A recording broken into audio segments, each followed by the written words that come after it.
بسم الله الرحمن الرحيم. ومن يشاقق الرسول من بعد ما تبين له الهدى ويتبع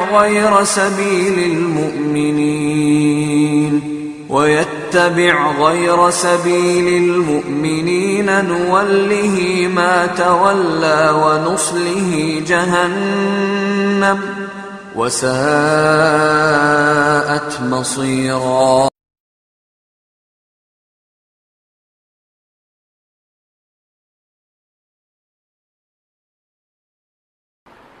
وأشهد أن محمدًا عبده ورسوله صلى الله عليه وسلم الذي أرسله بالحق بشيرا ونذيرا وداعيا إلى الله بإذنه وسراجا منيرا. أما بعد،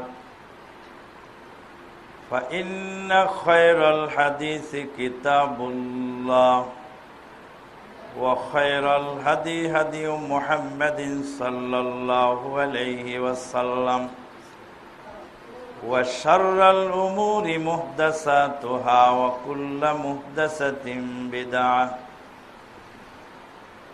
وكل بدعة ضلالة وكل ضلالة في النار. أما بعد، فقد قال الله تبارك وتعالى في الكلام المجيد والفرقان الحميد بعد أعوذ بالله من الشيطان الرجيم: يا أيها الذين آمنوا اتقوا الله حق تقاته ولا تموتن إلا وأنتم مسلمون. يا أيها الناس اتقوا ربكم الذي خلقكم من نفس واحدة وخلق منها زوجها وبث منهما رجالا كثيرا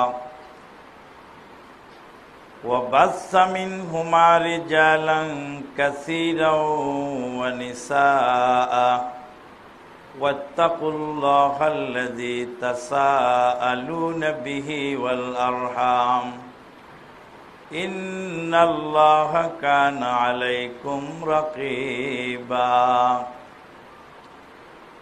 يا أيها الذين آمنوا اتقوا الله وقولوا قولا سديدا يصلح لكم أعمالكم ويغفر لكم ذنوبكم ومن يطع الله ورسوله فقد فاز فوزا عظيما.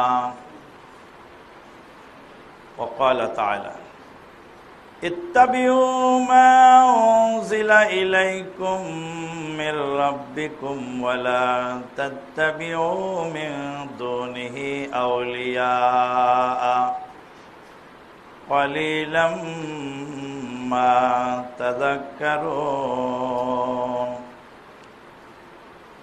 وقال النبي الأمين صلى الله عليه وسلم: من دعا بدعوى الجاهلية فإن من ذثي جهنم وإن صلى وصام وزعم أنه مسلم أو كما قال عليه الصلاة والسلام। আল্লাহ পাকের অশেষ মেহেরবানিতে গাজীপুরের এক অনন্য বৈশিষ্ট্যের অধিকারী কোরআন এবং সুন্নাহ ভিত্তিক নিখাত তাওহীদ এবং নির্ভেজাল সুন্নাতের পাবন্দি এক মসজিদে জুমার সালাত আদায়ের সুযোগ যে আল্লাহ পাক করে দিলেন, তারই বারগাহে জানাই শুকরিয়া, আলহামদুলিল্লাহ। দরুদ ও সালাম বর্ষিত হোক নবী মুহাম্মদুর রাসূলুল্লাহ সাল্লাল্লাহু আলাইহি সাল্লামের উপরে। অনেকদিন আগে ছাত্র জীবনে চকবাজার শাহী মসজিদে জুমা পড়ার জন্য গিয়েছিলাম। একদিনের জুমার জন্য এখনো আফসোস হয়। বহুত ইচ্ছা, ঢাকা শহর কেঁপেছিল যার আজানে কারি ওবায়দুল্লাহ, তারই পিছনে সালাতে জুমা আদায় করব। কিন্তু দোতলার উপরে যে কবর আছে চকবাজার শাহী মসজিদে, ওটা আমার জানা ছিল না। জুমার সালাত আদায় করার পরে তখনও বুঝতে পারিনি যে কি হলো। এতদিন পরে এখন বুঝতে পারছি, সেদিনের জুমার সালাত যদি সেখানে আমি না পড়তাম, সেই একদিনের জুমার জন্য আফসোস হয়। কবরওয়ালা মসজিদে সালাত হয় না এ কথা চূড়ান্ত এবং নিশ্চিত। সালাতটাও আদায় করতে হবে তাওহীদ ভিত্তিক মসজিদে, এটা আমাদের বোঝা দরকার। এই জন্য আল্লাহ পাকের শুকরিয়া যে হাজার হাজার মসজিদ ঢাকা গাজীপুরে, এরই মধ্যে একটা ছোট্ট পরিসরে এখানে এই মসজিদের প্রয়োজনীয়তা কেন? তার একটাই জবাব, জাহেলিয়াতের করাল গ্রাসে নিমজ্জিত শিরক ও বেদাতের কুহিলিকায় আক্রান্ত এই মুসলিম সমাজকে তাওহীদ এবং সুন্নাতের পথে ফিরিয়ে আনার জন্য এই ক্ষুদ্র পরিসরের মসজিদের গুরুত্ব অপরিসীম। আজকে যেই দিন আমরা এখানে খুতবায় শামিল হয়েছি, এই দিনকে বলা হচ্ছে মে দিবস। আজ থেকে 129 বছর পূর্বে, আজ থেকে প্রায় 129 বছর পূর্বে, অর্থাৎ 1886 সালের 1 মে আমেরিকার শিকাগো শহরের হে মার্কেটের সামনে শ্রমিকদের ন্যায্য দাবি আদায়ের জন্য ধর্মঘট এবং আন্দোলনরত অবস্থায় বুকে গুলি করে শ্রমিককে ঝাঁঝরা করা হয়েছিল 129 বছর পূর্বে। এখনো মে দিবস পালন হচ্ছে গাড়ি বন্ধ করে।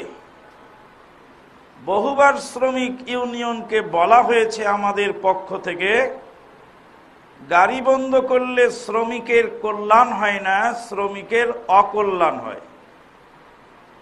যারা মানবতার ফেরিওয়ালা, তাদেরই দেশে প্রকাশ্য দিবালোকে শ্রমিকের বুক ঝাঁঝরা হলো জালেমের গুলিতে।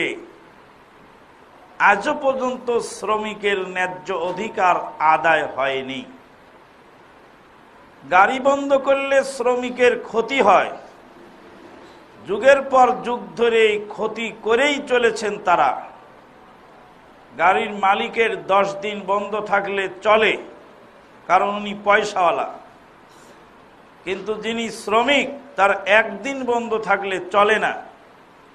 গাড়ি বন্ধ করা মানে শ্রমিকের কল্যাণ নয়, শ্রমিকের পক্ষে বলা নয়, শ্রমিককে ক্ষতিগ্রস্ত করা।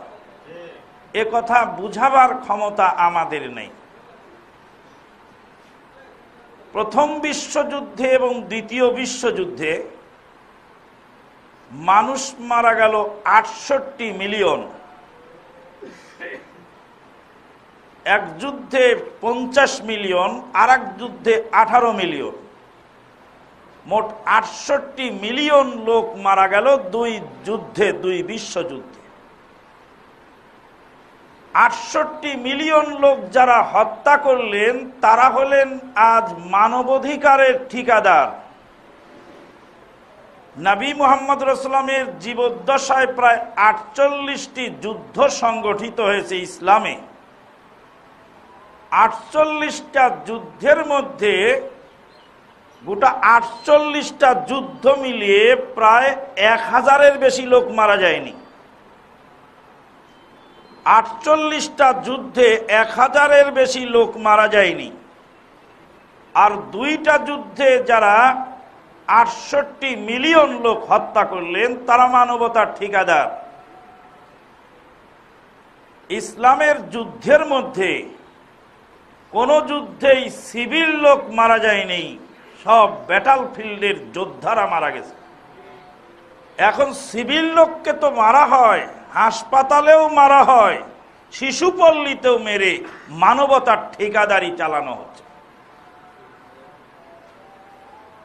1886 সালে শ্রমিকের গুলিতে ঝাঁঝরা হয়েছিল মানবতার ঠিকাদারদের দেশে। প্রকাশ্য দিবালোকে শ্রমিককে গুলি করে হত্যা করা হয়েছিল। এখনো শ্রমিকের কল্যাণের দোহাই দিয়ে গাড়ি বন্ধ করে শ্রমিক মারার পাঁয়তারা চলছে। সম্মানিত দিনী ভাই, এটাকেই বলা হয় তাকলিদ। বিচার বিবেচনা না করে, বিশ্লেষণ না করে, কল্যাণ অকল্যাণ না ভেবে চোখ বন্ধ করে কোনো রসম রেওয়াজকে মেনে নেওয়ার নাম হলো তাকলিদ। এই তাকলিদ দুই প্রকার। এক প্রকার তাকলিদ হলো জাতীয়, আর এক প্রকার তাকলিদ হলো বিজাতীয়। বিজাতীয় দর্শন চিন্তার অনুপ্রবেশ, রসম রেওয়াজ। পহেলা বৈশাখ পালন করতে গিয়ে উলঙ্গ হয়ে বাড়িতে ফিরলেন ওই আমাদের বোন। আল্লাহর নাফরমানি করলে উলঙ্গ হতে হয়, এটা মানব জীবনের শুরুতে আল্লাহ পাক বলে দিয়েছেন। আদম আলাইহিস সালাতু ওয়াস সালামকে আল্লাহ পাক বিদ্যা দিয়ে সম্মানিত করলেন। আল্লাহ পাক বলছেন ওয়া আল্লামা আদামাল আসমাআ কুল্লাহা। আদম আলাইহিস সালাতু ওয়াস সালামকে আল্লাহ শিক্ষা দিলেন সব বস্তুর নাম।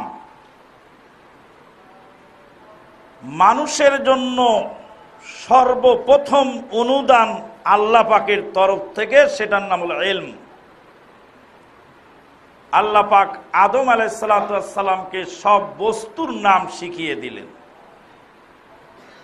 ফেরেশতাদেরকে বললেন, ফেরেশতারা তোমরা এই সব বস্তুর নাম বলো। ফেরেশতারা বললেন আমরা বলতে পারি না। আল্লাহ পাক এলেম দিলেন। আল্লাহ পাক হলেন শিক্ষক, আর আদম আলাইহিস সালাম হলেন মানব জাতির প্রথম ছাত্র। আল্লাহ শিক্ষা দিলেন আদম আলাইহিস সালাতু ওয়াস সালামকে, ওয়া আল্লামা আদামাল আসমাআ কুল্লাহা। আদম আলাইহিস সালাতু ওয়াস সালামকে সব বস্তুর নাম শিক্ষা দেওয়া হলো। শিক্ষার অভাবে মানুষ আজকে ক্ষতিগ্রস্ত হচ্ছে। গাজীপুরের অলিগলি যদি আপনার চিনা জানা থাকে, তাহলে কোনো বড় ধরনের দাগাবাজ ধোঁকাবাজ আপনাকে ধোঁকা দিতে পারবে না। আর গাজীপুরের শহরটা যদি আপনি না চেনেন, অচেনা হন, তো 1.5 টাকা দামের রিক্সাওয়ালাও আপনার মাথায় কাঁঠাল ভেঙে খাবে, আপনাকে ধোঁকা দিয়ে চিপা গলিতে নিয়ে সব লুটে নিবে। এলেম থাকলে তাকে ধোঁকা দেওয়া যায় না। কোরআন হাদিসের এলেম থাকলে তাকে কোনো ভণ্ড, কোনো দাগাবাজ ধর্মের নামে ধোঁকা দিতে পারবে না। কিন্তু যার এলেম নাই তাকে ধোঁকা দেওয়া সহজ। আল্লাহ পাক ওই জন্য মানব জাতিকে সৃষ্টি করে সর্বপ্রথম দিলেন ইলম। ওয়া আল্লামা আদামাল আসমাআ কুল্লাহা।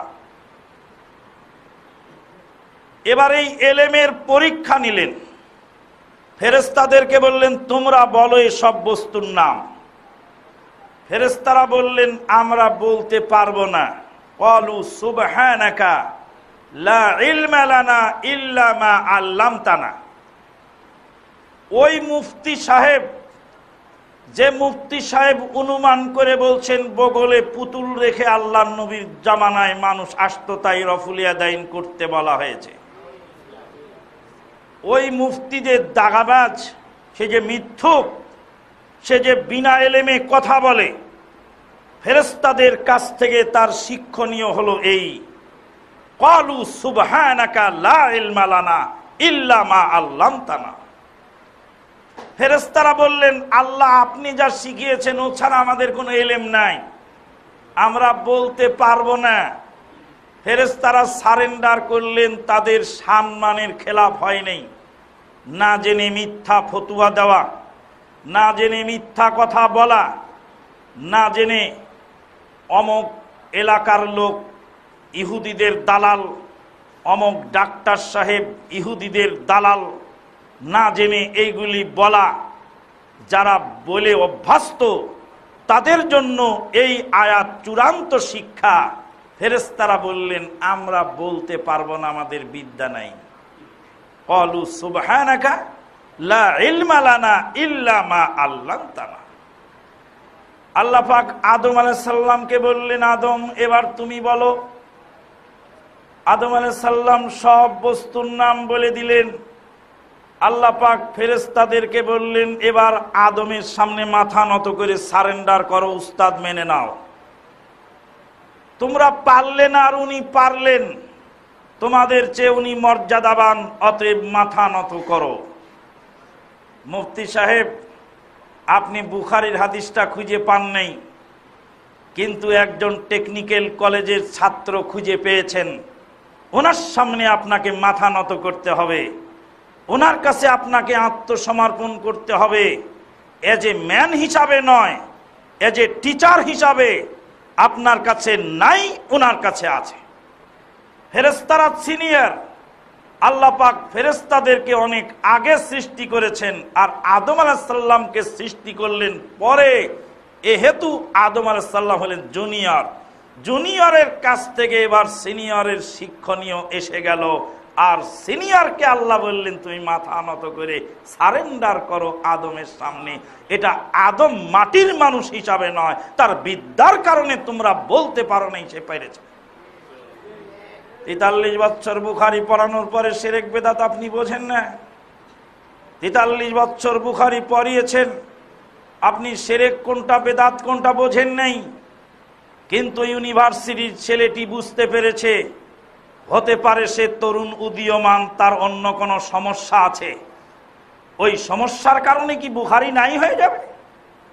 তুমি কালকের ছেলে কি বোঝো, আমি তো 43 বছর পড়ালাম। ফেরেশতা তো তা বললেন না। ফেরেশতারা সারেন্ডার করে নিলেন, মাথা নত করলেন, সেজদা করলেন। এবার এসে গেল মিস্টার ইবলিসের পালা। ইবলিসের এলেমটা অনেক বেশি, উনি একজন গবেষক। ইবলিস গবেষণা করে দেখলো যে আদম হলো মাটির তৈরি আর আমি হলাম আগুনের তৈরি। আগুন জ্বালিয়ে দিলে উপরে ওঠে, আর মাটিকে উপরে চালিয়ে দিলে নিচে নামে। মাটি থাকে পায়ের তলায়, এই পায়ের তলার মাটি দিয়ে তৈরি আদম। এই আদমকে আমি সেজদা করব, এটা তো হয় না। আল্লাহ আবার এই হুকুমটা কেমনই বা দিলেন? আল্লাহর দেওয়াটাও তো ঠিক হলো না। মিস্টার ইবলিস গবেষণা করে একটা জবাব তৈরি করলেন। আল্লাহর হুকুম মিস্টার ইবলিস মানবে না, কিন্তু জবাব তৈরি করল। আল্লাহ রাব্বুল আলামিন জিজ্ঞেস করলেন, ক্বালা মা মানাআকা আন আল্লা তাসজুদা ইয আমারতু। তোমাকে আমি অর্ডার দিয়েছিলাম আদমকে সিজদা করার জন্য, কিসে তোমাকে বাধা দিল হে ইবলিস? তুমি কেন আদমকে সিজদা করলে না? ক্বালা আনা খায়রুম মিনহু খালাকতানি মিন নারিন ওয়া খালাকতাহু মিন তিন।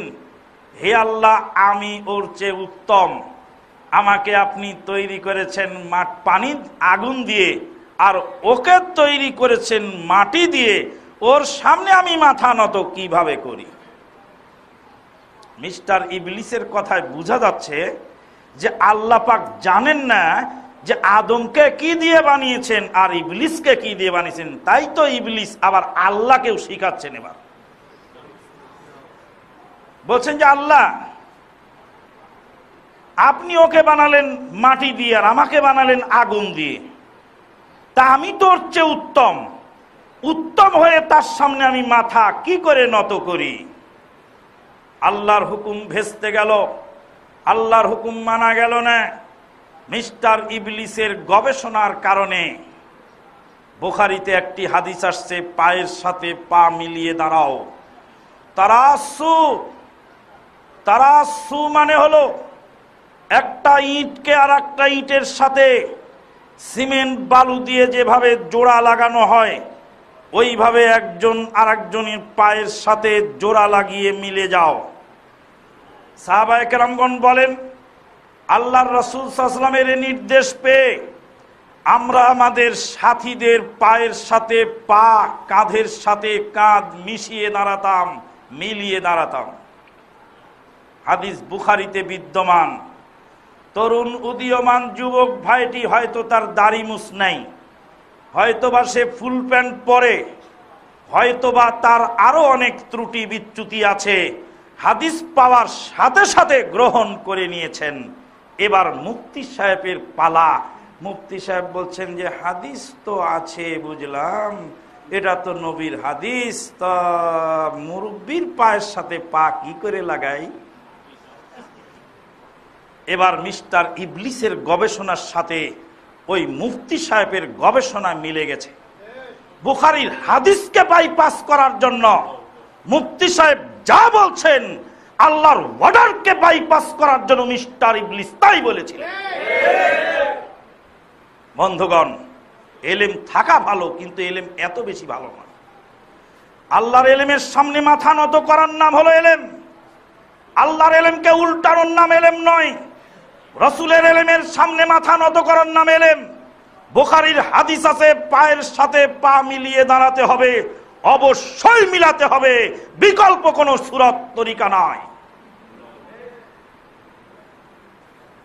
একজন মুরব্বী মানুষের পায়ের সাথে আমি কি করে লাগাই?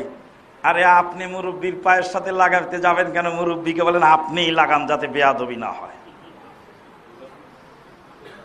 মুরব্বী যদি স্বেচ্ছায় লাগায় তো বেয়াদবি হবে কেন? মুরব্বীকেই বলেন আপনি লাগান আমার পায়ের সাথে, তাহলে বেয়াদবি হবে না। আল্লাহর নবী কি বেয়াদবির শিক্ষা দিয়েছেন? সাহাবায়ে কেরামগণ কি বেয়াদবির শিক্ষা দিয়েছেন? আদব কি 1400 বছর পরে এসে তোমার কাছ থেকে আমি শিখবো? আর এক মুফতি সাহেব বলছেন, আরে মিলানো মানে হলো সমান করে দাঁড়ানো। এই এক পা যেন আগে না যায়, এক পা যেন পিছে না যায়, সমান করে দাঁড়ানোর নাম মিলিয়ে দাঁড়ানো। তার মানে লাগায় দেওয়া নয়, এই সমান করে দাঁড়ানো। মনের দুঃখে বলেছিলাম, মুফতি সাহেব ওই যে রড সিমেন্টের কাজ করে উস্তাগারের জোগালদার, ওর কাছে যায় মিলানো শব্দ শিখিয়ে আসেন নতুন করে। উস্তাগার রাজমিস্ত্রি বলছেন তার জোগালদারকে, বালু আর সিমেন্ট মিলাও, আমি পানটা খেয়ে নিই। বালু আর সিমেন্ট মিলাও, আমি পান খেয়ে নিই। মানে তুমি মশলা বানায় ফেলো, এর মধ্যে আমি পানটা খেয়ে নিই। তো উস্তাগারের জোগালদার যদি 5 কড়াই বালু আর 5 কড়াই সিমেন্ট দুই জায়গায় সমান সমান করে যদি গাদা দিয়ে রেখে দেয়, তো মিলিয়ে রেখেছি, এই তো এ গাদা আর ও গাদা সমান মিল। জি না, উস্তাগারের জোগালদার মিলানোর মানে বুঝেছে সিমেন্ট আর বালুকে মিক্সিং করতে হবে, মিলিয়ে দিতে হবে, একটার সাথে আর একটা লাগিয়ে দিতে হবে। পায়ের সাথে পা মিলাতে হবে, মানে পায়ের সাথে পা লাগিয়ে দিতে হবে, কাঁধের সাথে কাঁধ লাগাতে হবে। বর্ণবাদ, ভৌগোলিক সীমারেখার দুর্ভেদ্য প্রাচীর, এটা সনাতন ধর্মে আছে, ইসলামে নাই। আল্লাহ পাক আদম আলাইহিস সালামকে সম্মান দিলেন এলেমের কারণে। সেই আদম আলাইহিস সালাতু ওয়াস সালামকে আল্লাহ পাক অপমান করলেন। প্রথম অপমান সেই অপমানটা ছিল কাপড় খুলে নেওয়া। আল্লাহ পাক বলছেন, আউযু বিল্লাহি মিনাশ শাইতানির রাজিম, ফালাম্মা যাকাশ শাজারাতা তাফিকা বাদাত লাহুমা সাওয়াতুহুমা ওয়া তাফিকা ইয়াকসিফানি আলাইহিমা মিন ওয়ারাকিল জান্নাহ ওয়া নাদাহুমা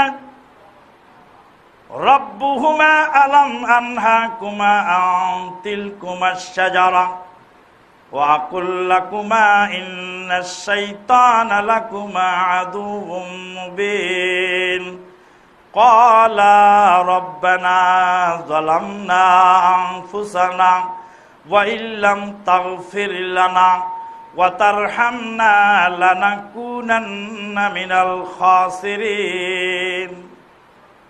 এত সম্মান দিলেন যে আদমকে, ফেরেশতাদেরকে দিয়ে সেজদা দেওয়ালেন, জান্নাতের বাড়িঘর তাকে দিয়ে দিলেন। যখনই আল্লাহর নাফরমানি করা হলো, বাদাত লাহুমা সাওয়াতুহুমা, দুইজনের পরনের বস্ত্র কেড়ে নেওয়া হলো। আজকে কেন টিএসসির সামনে পরনের বস্ত্র কেড়ে নিবে? পরনের বস্ত্র সেদিন জান্নাতে কেড়ে নেওয়া হয়েছিল আদম আলাইহিস সালাম এবং তার স্ত্রীর কাছ থেকে।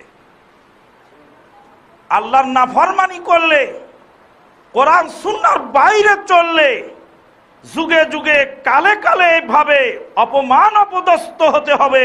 এটাই চূড়ান্ত কথা, এর বিকল্প কোনো কথা নাই। সেই দিনে আদম আলাইহিস সালাতু ওয়াস সালাম এবং তার স্ত্রী দুইজন মিলে আল্লাহর কালাম বলছে, ওয়া তাফিকা ইয়াকসিফানি আলাইহিমা মিন ওয়ারাকিল জান্নাহ। সেদিন তারা দুইজন জান্নাতের গাছের পাতা ছিঁড়ে ছিঁড়ে নিজেদের ইজ্জতকে ঢাকতেছিলেন। হে আদম সন্তান, তুমি মুসলিম ঘরের সন্তান। তোমার মা সেদিন বেবস্ত্র হয়ে, তোমার বাবা সেদিন বেবস্ত্র হয়ে নিজের ইজ্জত ঢাকার জন্য জান্নাতের গাছের পাতা ছিঁড়ে নিজের ইজ্জত আবরু ঢাকার চেষ্টা করেছিলেন। তোমার উলঙ্গ ছবি ইন্টারনেটে গেল কেন? নিজের উলঙ্গ ছবি, বেডরুমের দৃশ্য তুমি তুলে মোবাইলে বন্ধু বান্ধবকে কি করে দেখালে? নিজের শরীরের বেবস্ত্র চেহারা, ওটাকে ইন্টারনেটে যে আদম সন্তান দিল, সেই আদম সন্তানের জন্য চূড়ান্ত শিক্ষা, সেদিন আপনার পিতা এবং মাতা আল্লাহর নাফরমানির কারণে পরনের বস্ত্র কেড়ে নেওয়া হলো, জান্নাতের গাছের পাতা দিয়ে নিজের ইজ্জত ঢেকেছিলেন। আর আপনি নিজের পরনের বস্ত্র খুলে উদাম হয়ে সেটা ছবি তুলে এনে আবার নেটের মধ্যে দিলেন, সারা বিশ্ব তুমি দেখো। বন্ধুগণ, জাহেলিয়াত মানুষের দ্বারে দ্বারে পৌঁছে গেছে, জাহেলিয়াত মানুষের ঘরে ঘরে পৌঁছে গেছে। আল্লাহ রাব্বুল আলামিন বলছেন, ইয়া বানি আদামা কাদ আনজালনা আলাইকুম লিবাসান ইউয়ারি সাওআতিকুম ওয়া রিশা ওয়া লিবাসুত তাকওয়া যালিকা খায়র যালিকা মিন আয়াতিল্লাহি লাআল্লাহুম ইয়াযাক্কারুন। হে আদম সন্তান, আল্লাহ পাক তোমাদের জন্য পোশাক নাজিল করেছেন, যেই পোশাক দিয়ে তোমাদের ইজ্জত হুরমতকে তোমরা ঢাকবে। আল্লাহ রাব্বুল আলামিন পশুর জন্য তার ইজ্জত ঢাকার জন্য লোমের ব্যবস্থা রেখেছেন এবং লেজের ব্যবস্থা রেখেছেন। পাখিদের ইজ্জত ঢাকার জন্য পালকের ব্যবস্থা রেখেছেন, লেজের ব্যবস্থা রেখেছেন। লেজ বা পালক দিয়ে, লোম বা পশম দিয়ে পশু পাখির ইজ্জত ঢাকার জন্য আল্লাহ পাক বন্দোবস্ত দিয়েছেন। আল্লাহর নিদর্শন আরো আশ্চর্য। দুনিয়ার অন্যান্য প্রাণীদের ইজ্জত হুরমতগুলি গোপনে আড়ালে থাকে, বিশেষ প্রয়োজনের মুহূর্তে বেরিয়ে আসে, প্রয়োজন শেষ হলে আবার জায়গায় পৌঁছে যায়। কিন্তু আদম সন্তানকে আল্লাহ পাক পোশাক নাজিল করে বলেছেন যে তোমাদের লোমের ব্যবস্থা নাই, তোমাদের লেজের ব্যবস্থা নাই, তোমাদের পালকের ব্যবস্থা নাই, তোমাদের ইজ্জত খোলা রাখা হয়েছে, পোশাক নাজিল করা হয়েছে তোমাদের জন্য, পোশাক তোমরা পরে তোমাদের সৌন্দর্য বজায় রেখে চলবে। সেই পোশাক ছেড়ে দিয়ে যারা উলঙ্গ হবে, পর্দা সম্পর্কে কয়েকটি জরুরি কথা। এক নাম্বার কথা হলো, পর্দা মুসলমানদের জন্য ফরজ, কাফেরের জন্য ফরজ। মুসলমান পর্দা করে চলবে, কাফের উলঙ্গ চলতে পারে না। আপনি একজন মুসলিম, কোন অমুসলিমের সামনে উলঙ্গ হওয়ার সুযোগ নাই। আপনি একজন মুসলিম, কোন অমুসলিম আপনার সামনে উলঙ্গ হওয়া জায়েজ নাই। কোন অমুসলিম যদি উলঙ্গ হয়ে লাশও পড়ে থাকে, আপনি মুসলিম হিসাবে তাকে ঢেকে দাও আপনার জন্য ফরজ। পর্দা জীবন্তের জন্য ফরজ, মরার পরেও ফরজ। মানুষ মরে গেলে ইবাদত মাফ হয়ে যায়, কিন্তু পর্দা মরা লাশের জন্য মাফ নাই। মরা লাশকেও ঢেকে পর্দা সহকারে দাফন করতে হবে, বেপর্দা করার সুযোগ নেই। আল্লাহ পাকের সকল ইবাদত টাইম মতো ফরজ হয়, আবার টাইম মতো ছুটিও মেলে। ফজর পড়লে জোহর পর্যন্ত ছুটি, জোহর পড়লে আসর পর্যন্ত ছুটি, সালাতের ফাঁকে ফাঁকে ছুটির ব্যবস্থা আছে। রমাদানের সিয়াম পালন করলে 11 মাস ছুটি, বছরে একবার জাকাত দিলে সারা বছর ছুটি, জীবনে একবার হজ করলে সারা জীবন ছুটি পাওয়া যায়। কিন্তু পর্দা জীবনের শুরুতে ফরজ, শেষ পর্যন্ত ফরজ। পর্দা 1 সেকেন্ডের জন্য পর্দার ছুটি নেই। সেই পর্দা থেকে আজকে আমরা বেরিয়ে আসার কারণে আজকে সমাজে যা চলছে, পহেলা বৈশাখ বলেন, এপ্রিল ফুল বলেন, মে দিবস বলেন, এগুলি এক কথায় বিজাতীয় তাকলিদ, জাহেলিয়াতের অনুসরণ। দ্বিতীয় তাকলিদ হলো, বাপদাদা 14 পুরুষ করেছেন, তা আমাকে করতে হবে, কোরআন সুন্নাহর দলিল দেখতে হবে না। আল্লাহ পাক বললেন, ইত্তাবিউ মা উনজিলা ইলাইকুম মির রাব্বিকুম ওয়ালা তাত্তাবিউ মিন দুনিহি আউলিয়া কালিলাম মা তাযাক্কারুন। আল্লাহ যা নাজিল করেছেন তা অনুসরণ করো, দুনিয়ার কোনো ওলি আউলিয়ার অনুসরণ করো না। ওয়ালা তাত্তাবিউ মিন দুনিহি আউলিয়া, ওয়ালিউনের বহুবচন আউলিয়া, অন্য কোনো অভিভাবকের অনুসরণ করো না, কোরআন এবং সুন্নাহর সামনে মাথা নত করো। আজকে এই কোরআন সুন্নাহ মানার পথে 3টি বাধা আমাদের সামনে এসে হাজির। 1 নাম্বার বাধা, এত বড় আর আলেম ওলামা, ওনারা কেউ বোঝেন না। তুমি কলেজের ছাত্র হয়ে তুমি কি বুঝলে? এত বোঝো কেন তুমি? তোমার দাড়ি নেই, তুমি এত বোঝো কেন? তুমি ইউনিভার্সিটিতে পড়ো, তুমি কি বোঝো? 36 বছর আমি বুখারী পড়িয়েছি। এটা একটা বিরাট অহংকার। এই অহংকারটাই মিস্টার ইবলিসের ছিল। এতদিন আল্লাহর সেজদা করলাম, কালকের ছোকরা আদম, আবার তার সামনে মাথা নত করবো কেন? এই কারণে মিস্টার ইবলিস হকের পথে আসতে পারেনি। আলেম ওলামারা বুঝেন না কেন? এটা আপনাদেরকে বুঝানোর জন্য আমি সংক্ষেপে বলতে পারি। আমাদের দেশে 2 ধরনের শিক্ষানীতি আছে। একটা আছে সরকারি আলিয়া মাদ্রাসার টাইটেল পাস। টাইটেল ক্লাসে 6খানা হাদিসের কিতাব হলো সিলেবাস। 6খানা হাদিসের কিতাবের মধ্যে প্রায় যদি 35 থেকে 40 হাজার হাদিস হয়, তার মধ্যে মোটামুটি 4000 হাদিস হলো সিলেবাস বুক। 4000 হাদিসের ভিতর থেকে সাজেশনওয়ালা 400 হাদিস কেটে নিয়ে এক সাজেশন বানিয়ে দিয়ে বললেন, এটা পড়ো, পাস করবে। 400 হাদিস এত পড়া যায় না রে বাবা। গাইডওয়ালা এবার আবার 10-15 বছরের প্রশ্নকে গবেষণা করে 40টা হাদিস দিয়ে গাইড বানিয়ে দিল, আর বলল যে এই গাইডটা তুমি মুখস্থ করো বাবা। 15 বছরের প্রশ্ন গবেষণা করে আমি বের করেছি, এই বছরের প্রশ্নই 40 হাদিসের বাইরে মোটেই যাবে না। এবার 40 হাদিসের ওই গাইড বই বগল দাবা করে মুখস্থ করে গোল্ডেন A+। হাদিসের সাথে তার কানেকশন নেই। যারা কওমি মাদ্রাসায় পড়ছেন তাদের সিলেবাস হলো 16 বছর। 15 বছর যাবত শিরক, বেদাত এবং কুফরি কালাম মিশ্রিত কিতাব পড়ানো হচ্ছে। এমন কেতাব পড়ানো হচ্ছে তার মধ্যে লেখা আছে কুত্তার লেজ কেটে শুয়া হাত মাটির তলায় গেড়ে রেখে সেই হাড্ডি 40 দিন পরে তুললে কোমরে বাঁধলে উপকার পাওয়া যায়। আসাবে কাহাফের কুত্তার নাম গলায় ঝুলিয়ে রাখলে উপকার পাওয়া যায়। ফেরাউন, নমরুদ, কারুন, সাদ্দাত কুল্লুহুম ফিন্নার এই কথা লিখে গলায় ঝুলায় রাখলে উপকার পাওয়া যায়। 15 বছর হাসি ভুসি ঘাসি রাস্তার ময়লা আবর্জনা তুলে বস্তা ভরে একদম শেষ বছরের দাওরায় হাদিস 40,000 হাদিস শুধু রিডিং পড়ে পরেই চলেছে সকালে আর বিকালে। রিডিংটাই হয় না তো মিনিং হবে কি করে? হাদিসের সাথে তারও কানেকশন নেই। আর বাকি যারা থাকলো তারা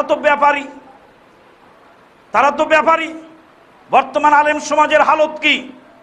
সরকারি নেতৃত্ব বিলের মধ্যে খুঁজে দেখেন ওখানে কতটি আলেম কেনা গোলাম আছে, সরকারের ঠিকাদারি করছে। বিরোধী দলীয় নেতৃত্ব বিলের মধ্যে দেখেন ওরতলপির মধ্যেও কত মৌলবী কিনে রেখেছে। এরা হলো গৃহপালিত, এরা মৌলবী, এরা হলো কেনা গোলাম। আবার আরেক শ্রেণীর মৌলবী তাবিজের ব্যবসা করছেন, জাফরানি কালি নিয়ে বসে গেছেন। আরেক শ্রেণীর মৌলবী মাজারের ব্যবসা করছেন। আরেক শ্রেণীর মৌলবী হলেন ওয়াজের ব্যাপারী। 50,000 টাকার কমে আমার ডায়েরিতে কলম ধরি না আমি, আমার রেট 50,000। ইনারা হলেন ওয়াজের ব্যাপারী। একদল সরকারের তলপিবাহী, আর একদল বিরোধী দলের তলপিবাহী, আর একদল তাবিজের ব্যাপারী, আর আরেক দল ওয়াজের ব্যাপারী। আল্লাহ পাক ডাক্তারকে বললেন তুই আমার দিনের কাজ কর, তোকে দিয়ে হবে। ডাক্তার যখন দিনের কাজ করছেন, তামাম বিশ্ব যখন কেঁপে উঠেছে ডাক্তারের হুঙ্কারে, একজন এমবিবিএস ডাক্তারের দাওয়াতি কাফেলায় যখন লক্ষ লক্ষ বেদিন তাওহীদের পথে আসছে, তখন হুজুরের হয়ে গেছে মাথা গরম। হুজুর বলছে যে ডাক্তার হলে ইহুদিদের দালাল। ডাক্তার কোরআন হাদিসের কথা বলবে কেন? আমাকে রাত 1:30টার সময় ফোন দিয়ে বলছে ডাক্তার জাকের নেই কি পাস? বললাম এমবিবিএস ডাক্তার, আপনার সমস্যা কি? দেখছে ডাক্তার হয়ে সিবাজল ট্যাবলেট লিখবে,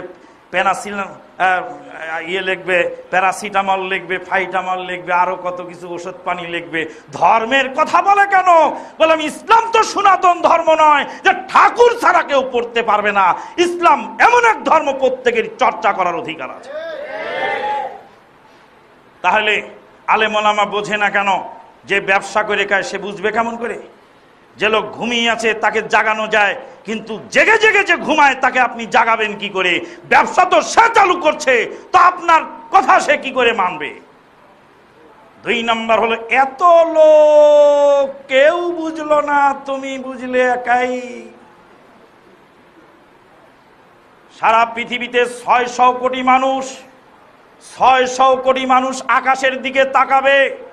600 কোটি মানুষ আকাশের দিক তাকিয়ে বলবে জয়দেবপুর রেল স্টেশনের ওই পারে গেলে, জয়দেবপুর রেল স্টেশনের পূর্ব পারে ছায়াবীথিতে গেলে, ওখানে গেলে আমরা আকাশে চড়তে পারবো একটি বড় গাছে চড়ে। 600 কোটি মানুষ ডেলি দেখে আকাশ মাটিতে লেগে গেছে। 600 কোটি মানুষ ভুল দেখে। মানুষের কনসেপ্ট সহি নয়, আল্লাহর কোরআন ঠিক এবং রাসূলের হাদিস ঠিক। 600 কোটি মানুষ দেখতেছে ডেলি আকাশ মাটিতে লেগে গেছে। 600 কোটি মানুষ ভুল দেখে। 600 কোটি ছেড়ে 6 লক্ষ কোটি যদি পৃথিবীতে মানুষ আছে আর সবাই যদি দেখে আকাশ মাটিতে লেগে গেছে, তাহলে কোটি কোটি মানুষের দেখা ভুল, আর আকাশ যে মাটিতে লাগে নাই এটাই ঠিক। কাজেই মানুষের লা হুকমালে আকলিন ফি হুসনিল আশিয়া ইয়াকুবহা। অনেক মানুষ দেখলেই সেটা ঠিক হয় না হুজুর, যেটা কোরআন হাদিসের দলিল আছে ওটা ঠিক, আর যেটা কোরআন হাদিসের বাইরে ওটা বেঠিক। 3 নম্বর দলিল হলো বাপ দাদা থেকে এতদিন করলাম, এতদিনে হাদিস ছিল কোথায়? আল্লাহ পাক যেদিন পৃথিবী সৃষ্টি করেছেন সেদিন এই পৃথিবীর মাটির তলে আল্লাহ পাক গ্যাস সৃষ্টি করেছেন। পৃথিবী এবং গ্যাস একত্রে আল্লাহ সৃষ্টি করেছেন। লক্ষ বছর পার হয়ে গেছে, গ্যাসের সন্ধান মানুষ করতে পারে নাই। এতদিন পরে মানুষ গ্যাসের সন্ধান পেয়ে সেই গ্যাস দিয়ে রান্না করছে, সেই গ্যাসকে রিফাইন করে সিএনজি বানিয়ে গাড়ি চালাচ্ছে। আপনি তখন বলেন না এতদিন গ্যাস ছিল না, গ্যাস শুনি নাই, গ্যাস দেখি নাই। এ গ্যাস আবার তুমি কোত্থেকে আনলে? গ্যাস আমি বিশ্বাসও করি না, গ্যাস আমি ব্যবহারও করি। গ্যাস যে এতদিন পৃথিবীর মাটির তলে ছিল, মানুষ খুঁজে পায় নাই দেখে কি আমি দায়ী?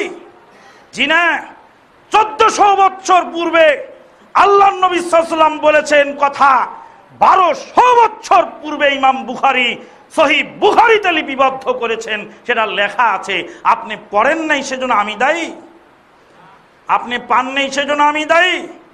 বন্ধুগণ, তাহলে জাতীয় তাকলিদ এবং বিজাতীয় তাকলিদ, বিজাতীয় দর্শন চিন্তার অনুপ্রবেশ যেমন ছাড়তে হবে, কোরআন সুন্নাহর নামে বানাওয়াট রসম রেওয়াজকে পরিহার করতে হবে।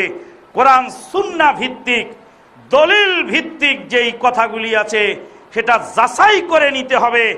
এক ছটাক মাটি কেনার সময় দেখে দেখে কিনতে হয়, না দেখে কেনার কোনো সুযোগ নাই। গাড়ির মধ্যে বসেছিলাম, একজন যাত্রী এসে বলেন, আঙ্কেল আমার সিট।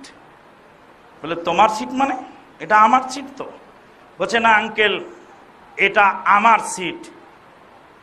তোমার সিট মানে? এটা আমার সিট। 42 নম্বর সিট আমার। বলছে 42 এই পাশেরটা, ওই পাশেরটা নয়। বললাম তোমার বাপ তোমাকে বিদ্যা শিখায়নি, আবার বিদ্যা শেখো। এই দেখো রেলগাড়িতে লেখা আছে 42, তার পাশে লেখা আছে ডব্লিউ, তারপরে লেখা আছে 41, লেখা আছে সি। এবার বলো সি মানে কি আর ডব্লিউ মানে কি? কয় তা তো আমি জানি না। তো জানো না তুমি এরকম করে সুন্দর দেখাচ্ছ কেন? 41 42 না বলে 41 42 এভাবে উল্টা করে গুনছো কেন? ডব্লিউ মানে উইন্ডো, 42 নম্বর সিটের পাশে ডব্লিউ লেখা আছে, জানালার পাশেরটা হলো 42। আর সি মানে হলো করিডোর, করিডোরের সাথে যেটা হবে, রাস্তার পাশে যেটা হবে, ওটা হবে 41। বিদ্যা আবার নতুন করে শেখো, দলিল তোমার হাতেও আছে, আমার হাতেও আছে। এদিক দিয়ে গুনলে এটা হয়, আর ওদিক দিয়ে গুনলে ওটা হয়। ঢাকা থেকে গাজীপুর উত্তরে, আর গাজীপুর থেকে ঢাকা দক্ষিণে, গাজীপুর থেকে ঢাকা দক্ষিণে, আর ঢাকা থেকে গাজীপুর উত্তরে। জি হ্যাঁ, কথা ঠিক আছে, ম্যাপেও তাই পাওয়া যাবে। ম্যাপটা যদি উত্তর দিকে ধরা যায়, ম্যাপটা যদি উল্টায় দক্ষিণে ধরা যায়, তাহলে গাজীপুর চলে যাবে দক্ষিণে, আর ঢাকা চলে আসবে উত্তরে। আজকে তো হচ্ছে তাই। তাহলে ম্যাপ পড়ার আগে ম্যাপ ধরার যুক্তাটাও লাগবে। ম্যাপ পড়ার আগে ম্যাপ ধরার কায়দা জানতে হবে। তামাম পৃথিবীর যত ম্যাপ আছে, যত দেশের আর যত শহরেরই ম্যাপ হয়, ম্যাপ উত্তর দক্ষিণ লম্বা করে ধরতে হবে। ম্যাপের উপরের মাথা থাকবে উত্তরে, আর নিচের মাথা থাকে দক্ষিণে। এবার যেদিকে ফেলাও সেদিকে ফেলাও, যায় দেখবে তোমার আসল লোকেশন তুমি পেয়ে গেছো। ম্যাপটা যদি তুমি উল্টা করে ধরো, তাহলে যেমন উল্টে হয়ে যায়। কোরআন হাদিস যদি উল্টা করে বোঝা যায়, তাহলে কোরআন হাদিস দ্বারা বিভ্রান্ত হওয়া সম্ভব। লাইট দিয়ে পথ দেখা যায়, লাইট যদি পথে মারা যায় সামনে চলে। লাইট যদি উল্টা দিক থেকে এসে পথচারীর চোখে লাগে, তাহলে ওই লাইটের কারণে পথ ভ্রষ্ট হয়ে বিভ্রান্ত হয়ে মানুষ খালে পড়ে যায়। ওমা আলাইনা ইল্লাল বালাগ। আকুলু কওলি হাযা আস্তাগফিরুল্লাহ লি ওয়া লাকুম ওয়া লিসাইরিল মুসলিমিন ফাস্তাগফিরুহু মিন কুল্লি যামবিন ওয়া আতুবু ইলাইহি ইন্নাহু হুয়াল গাফুরুর রহিম।